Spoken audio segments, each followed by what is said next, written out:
जैसे कि सर आपके पास मशीन आप मुझे बता रहे हो, दिखा रहे हो मशीन, तो मुझे ऐसा लग रहा है कि आपको शायद चलाने के अंदर थोड़ी दिक्कत आ रही है मशीन के अंदर टेक्निकली। तो मैं आपको एक बार समझा देता हूँ किस तरीके से मशीन चलेगी। तो हमारे पास यहाँ डबल डाई मशीन रखी है, दोनों सिलेंडर है, ये सिलेंडर है, सेम पैनल है जो आपके पास है, सेम मॉडल है, सेम चीज़ है, बस कलर अलग है। ठीक है। अब सबसे पहले मैं क्या करता हूँ, मैं इसकी मोटर ऑन करता हूँ, ठीक है ना, जो कि आप राइट में एक बार दिखा दो, जरा दिखाते रहो आप सब कुछ। ये इधर से ऑन हो जाएगा, मशीन ऑन हो गई। थोड़ा पीछे चले जाइए। मशीन होने के बाद अब ये वाला जो है लेफ्ट और राइट सिलेंडर का स्विच है, जो कि आप क्लॉकवाइज और एंटी क्लॉकवाइज दोनों तरफ घुमा सकते हैं। तो मैंने जैसे इसे इधर करा तो ये लेफ्ट वाला चलेगा, लेफ्ट वाला सिलेंडर।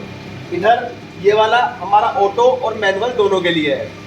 अब मैं आपको मतलब भी बता देता हूँ ऑटो और मैनुअल का क्या मतलब है। ऑटो का मतलब ये है कि पेपर जब आप रूले पे लगाओगे तो हमारा जो सिलेंडर है अप एंड डाउन अपना आप करेगा बिना किसी भी बटन दबाए। हमें कोई भी बटन दबाने की जरूरत नहीं है मशीन के अंदर। मगर मैनुअल के अंदर जब हमने कर दिया, इधर मैनुअल की सेटिंग है, ये ऑटो है, इधर ये मैनुअल है। हमने जैसे ही मैनुअल के अंदर सेटिंग करी और हमने ये सिलेंडर राइट करा, अब जैसे ही मैं सिलेंडर को डाउन करूँगा ये डाउन जाएगा, मैं अप करूँगा अप जाएगा, ठीक है ना। सेम अगर मैं इससे करूँगा तो भी यही सिलेंडर चलेगा। मैं डाउन करूँगा तो डाउन जाएगा, मैं अप करूँगा अप जाएगा, ठीक है ना। अब मैं जैसे ही इसको ऑटो पे करूँगा, मैंने मशीन ऑटो पे कर दी आपके सामने। अब मुझे क्या करना, स्टार्ट का बटन दबाना है। मैंने जैसे ही स्टार्ट का बटन दबाया तो आप देखोगे मशीन अब ऑटोमेटिक चलनी चालू हो जाएगी। पहले ये सिलेंडर चलेगा, अब ये सिलेंडर चलेगा। अब ये ऑटोमेटिक में हमारे ब्लोअर भी काम कर रहे हैं।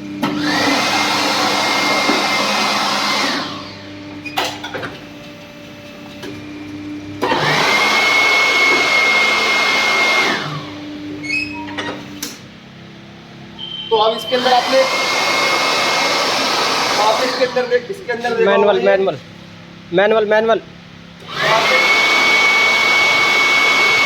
तो आपने इसके अंदर देखा होगा मशीन अब जो है ना ये आपकी रिजर्व पोजीशन पर आ गई है। ये दोनों जो हीटर हैं ये इस वाली डाई के हैं, ये दोनों हीटर इस वाली डाई के हैं।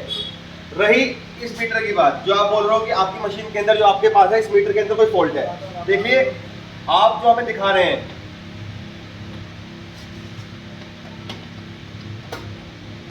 नीचे को एक ऊपर, हाँ ये नीचे को करो, नीचे को ऐसा है, नीचे करो, हाँ खींचो अपनी तरफ को। तो जैसे कि आप देख रहे हैं, आप बोल रहे हैं कि इसके अंदर कोई फॉल्ट आ रहा है, आप वायरिंग चेक कर रहे हैं मीटर लगा के कि इसके अंदर इतना करंट आ रहा है, इसके अंदर इतना करंट आ रहा है, इसके अंदर उतना करंट आ रहा है, इतना एम्पेयर करंट आ रहा है। देखिए हर किसी चीज़ की एक अलग लोड है ना। आप उसके ऊपर मत जाइए, आप सेटिंग को समझिए। अगर सिलेंडर अप एंड डाउन कर रहा है और अप एंड डाउन करने में कोई दिक्कत आ रही है, हो सकता है कि उसके अंदर हाइड्रोलिक ऑयल लीक से ना आ रहा हो। मैं ये नहीं कह रहा कि मशीन जो आपके पास है वो हो सकता है कि उसके अंदर फॉल्ट आ गया हो। हालांकि हमने चेक करके भेजी है, उसके बावजूद भी ट्रांसपोर्ट के अंदर या आपसे या किसी भी तरीके से कोई फॉल्ट आ गया हो मशीन के अंदर, तो कोई दिक्कत नहीं है, वो भी सॉल्व हो जाएगा। मगर अगर आपको चलाने में कोई दिक्कत आ रही है तो मैंने आपको वीडियो बना के भेज दी है, ये इस तरीके से चला के देखिए।